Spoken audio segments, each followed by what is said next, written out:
Morning बच्चों। पहले मैंने आपको जो है संज्ञा पाठ के अंतर्गत बताया था कि संज्ञा किसे कहते हैं। किसी व्यक्ति, वस्तु, स्थान अथवा भाव के नाम को संज्ञा कहते हैं। संज्ञा के 3 भेद होते हैं। नंबर 1 व्यक्तिवाचक संज्ञा, नंबर 2 जातिवाचक संज्ञा और नंबर 3 हो गया आपका भाववाचक संज्ञा। व्यक्तिवाचक संज्ञा क्या है? जो शब्द किसी विशेष प्राणी, वस्तु अथवा स्थान का बोध कराते हैं उसे व्यक्तिवाचक संज्ञा कहते हैं। यानी कि व्यक्तिवाचक संज्ञा के अंतर्गत हमें किसी विशेष, किसी महत्वपूर्ण स्थान, प्राणी, व्यक्ति आदि का ज्ञान होता है।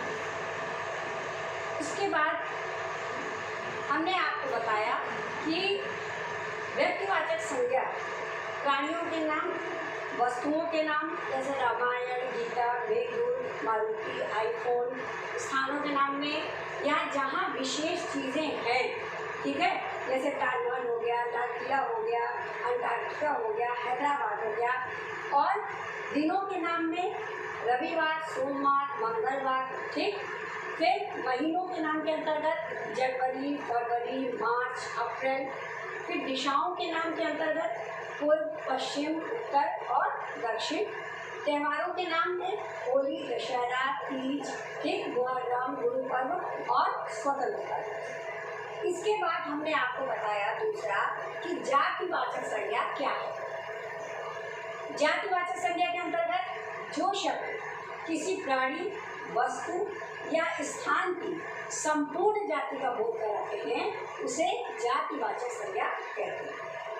जातिवाचक संज्ञा जैसे प्राणी के अंतर्गत पक्षी हो गया, है ना, बकरी पशु जाति का, आदमी जो है मनुष्य जाति का, औरत स्त्री जाति का, वस्तु रेडियो पूरी रेडियो जाति का, पेंसिल, कुर्सी, मेज, पुस्तक, साइकिल। फिर स्थान पर्वत, देश, झरना, पाठशाला, नदी, जंगल। जातिवाचक संज्ञा के 2 भेद हैं। पहला है समूहवाचक और दूसरा है द्रव्यवाचक।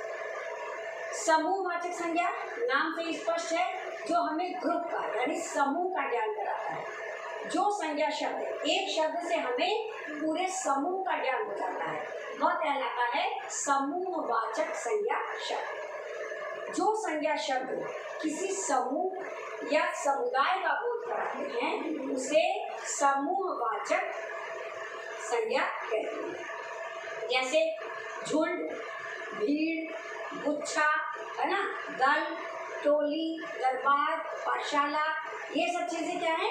जातिवाचक संज्ञा के अंतर्गत आती हैं। जैसे झुंड अगर हमने कह दिया कि जैसे कि भैंसों का झुंड चला आ रहा है, एक भैंस झुंड में कभी नहीं होगा। झुंड का मतलब है कि ढेर सारी भैंस।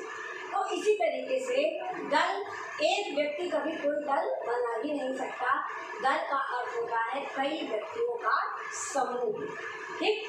अब उसके बाद हमने आपको बताया कि द्रव्यवाचक संज्ञा क्या है। अब हम आपको बताने जा रहे हैं दूसरा कि द्रव्यवाचक संज्ञा। द्रव्यवाचक संज्ञा, ठीक। द्रव्यवाचक संज्ञा के अंतर्गत जो संज्ञा शब्द किसी द्रव्य, धातु या पदार्थ का बोध कराते हैं। जो संज्ञा शब्द किसी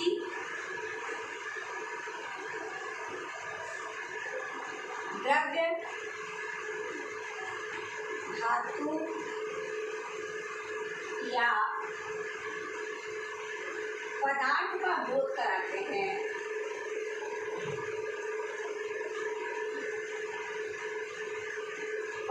बोध कराते हैं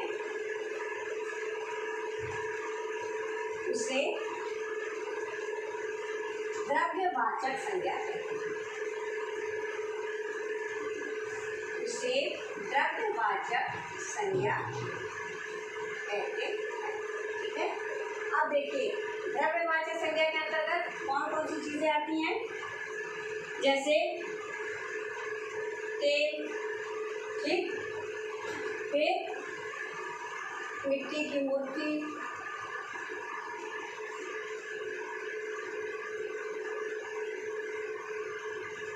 सोना, चांदी आदि। ये सब सारी चीजें ये सब द्रव्यवाचक संज्ञा है। ठीक है, अब हम आपको बताएंगे कि व्यक्तिवाचक और जातिवाचक संज्ञा में अंतर क्या है।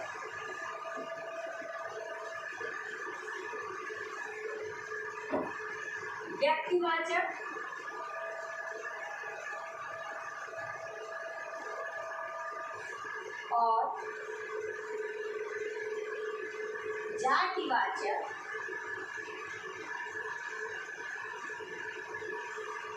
और जातिवाचक संज्ञा में अंतर। ठीक, व्यक्तिवाचक और जातिवाचक संज्ञा में क्या अंतर है।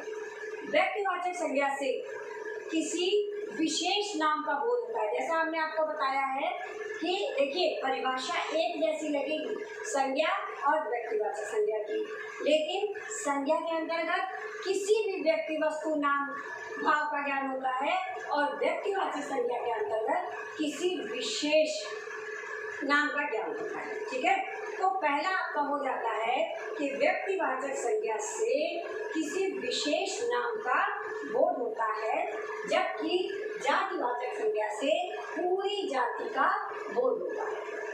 ठीक, व्यक्तिवाचक संज्ञा से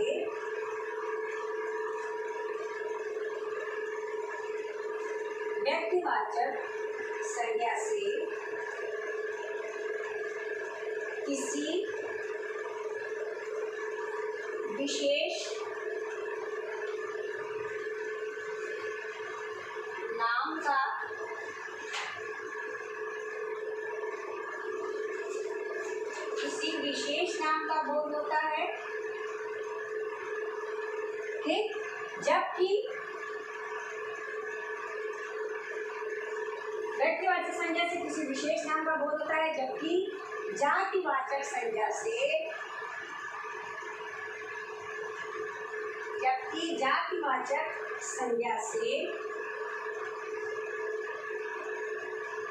पूरी जाति का बोध होता है। पूरी जाति का है ना बोध होता है। ठीक, ये हो गया आपका। क्या है अंतर कि व्यक्तिवाचक संज्ञा से किसी विशेष नाम का ज्ञान होता है और जातिवाचक संज्ञा से पूरी जाति का ज्ञान होता है। फिर दूसरा नंबर आपका आता है कि व्यक्तिवाचक संज्ञा एक वचन होती है, क्योंकि किसी एक व्यक्ति विशेष का हम नाम लेते हैं ना, तो वो एक वचन होती है और उसमें लिंग और वचन परिवर्तित नहीं होता। एक व्यक्तिवाचक संज्ञा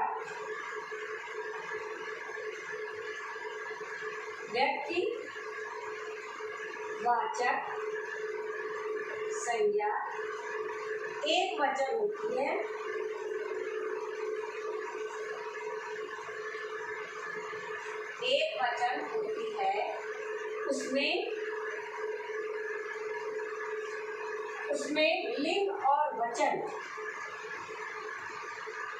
उसमें लिंग और वचन परिवर्तित नहीं होता। ठीक, ये हो गया आपका। पहला हो गया व्यक्तिवाचक संज्ञा से किसी विशेष नाम का बोध होता है, जबकि जातिवाचक संज्ञा से पूरी जाति का बोध होता है।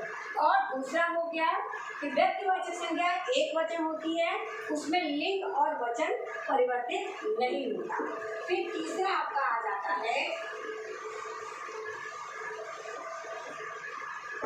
तीसरा आपका आएगा कि जातिवाचक संज्ञा एक वचन और बहुवचन दोनों होती है। एक जातिवाचक संज्ञा एक वचन और बहुवचन,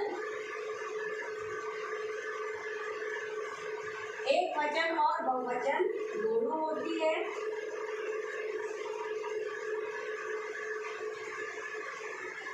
ठीक, दोनों होती है। तथा उसके लिंग और वचन में परिवर्तन होता है। देखिए, व्यक्तिवाचक में लिंग और वचन में परिवर्तन नहीं होता, वह हमेशा एक वचन होती है। और जातिवाचक संज्ञा एक वचन और बहुवचन दोनों होती है, तथा उसमें लिंग और वचन परिवर्तित होता है। क्या होता है उसमें? लिंग और वचन परिवर्तित होता है। ठीक, ये हो गया आपका तीसरा पॉइंट। व्यक्तिवाचक जातिवाचक संज्ञा में अंतर क्या हुआ? पहला हो गया कि व्यक्तिवाचक संज्ञा से किसी विशेष नाम का बोध होता है, जबकि जातिवाचक से पूरी जाती है। व्यक्तिवाचक संज्ञा एक वचन होती है, उसमें लिंग और वचन में परिवर्तन नहीं होता।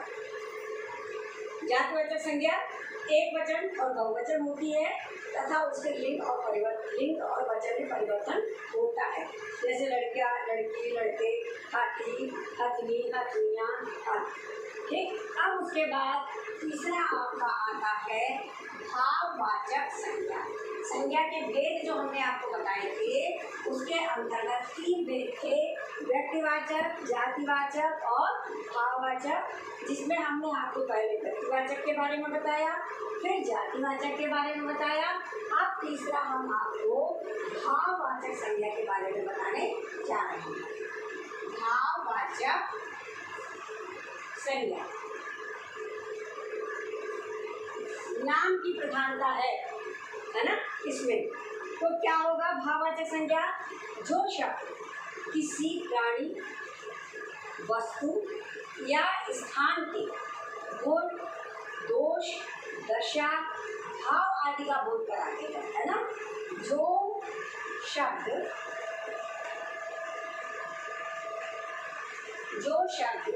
किसी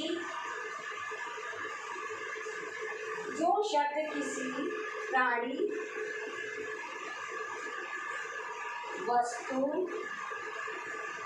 ठीक, या स्थान के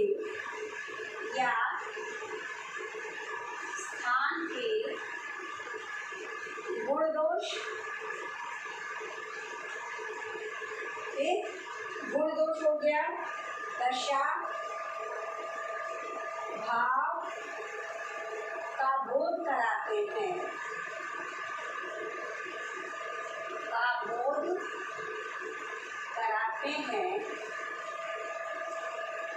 उसे क्या कहते हैं? उसे भाववाचक संज्ञा कहते हैं।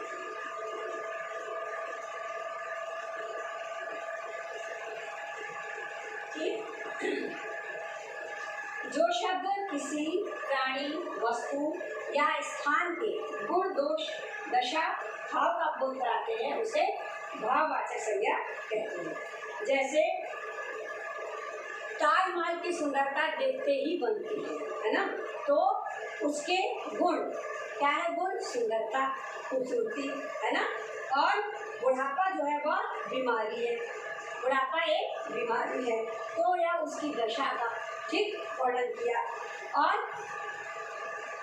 जैसे सच्चा मित्र औषधि के समान है, तो मित्रता का भाव हुआ। ये हो गया आपका गुण और दोष, है ना। तो गुण दोष का ज्ञान करने वाला। अब देखिए कि गुण दोष के अंतर्गत क्या क्या आ जाएंगे।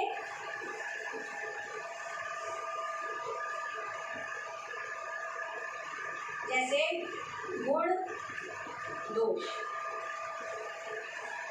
गुण दोष के अंतर्गत आपका क्या क्या आ गया? जैसे वीरता गुण है, ठीक, सज्जनता गुण है, ठीक है, चतुरता,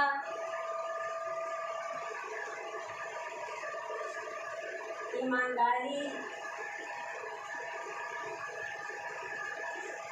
ये सब सारे उसके गुण है। फिर आप देखिए कुरूपता दोष है, यानी कि बदसूरत होना, ठीक, दुष्टता ये भी दोष हुआ, ठीक है। और चालाक, ये भी दोष।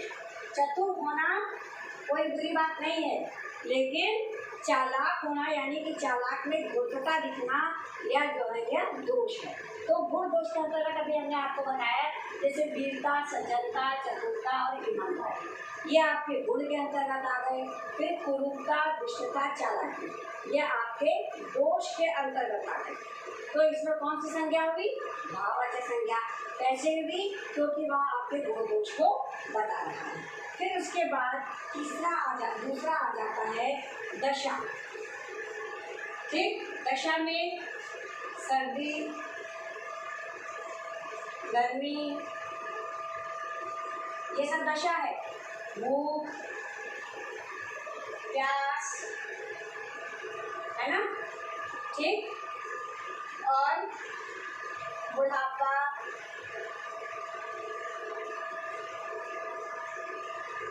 जवानी,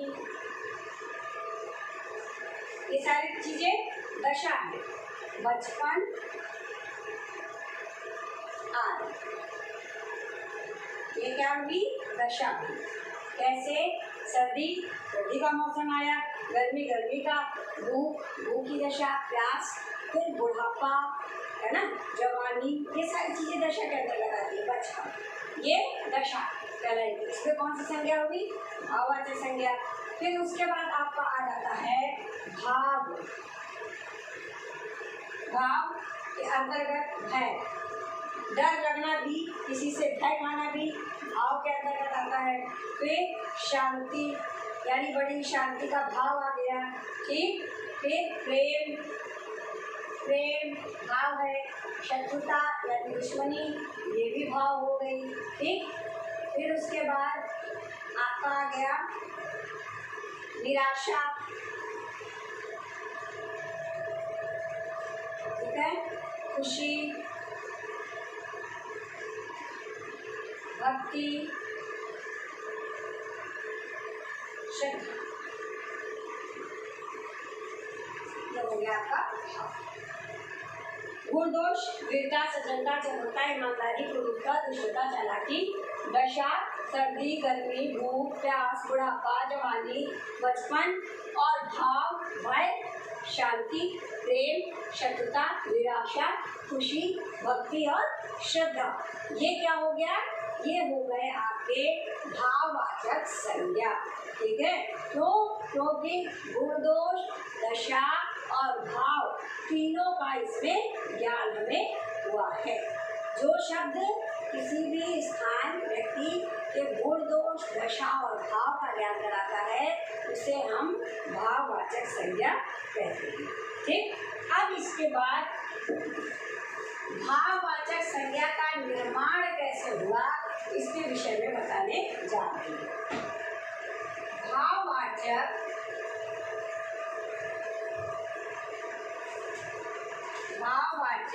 संज्ञा का निर्माण।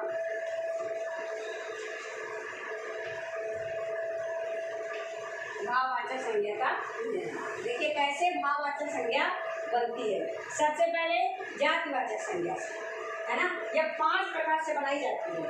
किस किस से? नंबर 1 जातिवाचक संज्ञा से। जातिवाचक संज्ञा से जैसे क्या हो गया? जातिवाचक संज्ञा से जैसे मित्र से, मित्रता। ठीक, अब इसमें क्या हुआ? मित्र जातिवाचक हो गया और मित्रता भाववाचक हो गई, क्योंकि मित्रता का भाव आया ना। तो इसी प्रकार जो है प्रभु से प्रभुता, पशु से पशुता, सज्जन से सज्जनता, जिससे भाव आए जिन शब्द से, वह व्यक्ति जातिवाचक संज्ञा से भाववाचक संज्ञा बनाना। इसी प्रकार दूसरा जो है वह सर्वनाम से। ठीक, अब सर्वनाम से कैसे? सर्वनाम से देखिए किस तरीके से, जैसे निज, है ना, निज, निज जो है वह सर्वनाम है। ठीक, क्या है? सर्वनाम। और क्या हो जाएगा इसका? निजता। या निजत्व। क्या हो जाएगा? निजत्व। ठीक, तो निजत्व क्या हो गई? ये हो गया भाव। अब तीसरा आपका आ जाता है विशेषण से। विशेषण से कैसे? कि जो है जैसे गंभीर, गंभीर हो गया विशेषण, है ना, और फिर उसका हो जाता है गंभीरता। गंभीरता हो गया भाव। क्या हो गया? भाववाचक संज्ञा। अब दो और हैं, उसमें जो है चौथा हो गया आपका, चौथा हो जाएगा क्रिया से। देखिए 5 प्रकार से ये बनता है। तो क्रिया से जैसे अगर मान लिया कमाना, ठीक, कमाना ये हो गया क्रिया, और कमाई, कमाई हो गई भाववाचक संज्ञा। ठीक, नंबर 4। फिर नंबर 5 अव्यय से। अव्यय से कैसे? जैसे तेज अव्यय हो गया, ठीक, और तेजी ये हो गई भाववाचक। तो भाववाचक संज्ञा का निर्माण 5 प्रकार से हुआ। किससे किससे? जातिवाचक संज्ञा से, सर्वनाम से, विशेषण से, क्रिया से और अव्यय से। इस प्रकार 5 चीजों से मिलकर जो है भाववाचक संज्ञा का निर्माण हुआ है। तो आप लोगों को संज्ञा नामक पाठ अच्छी तरह से समझ में आ गया होगा।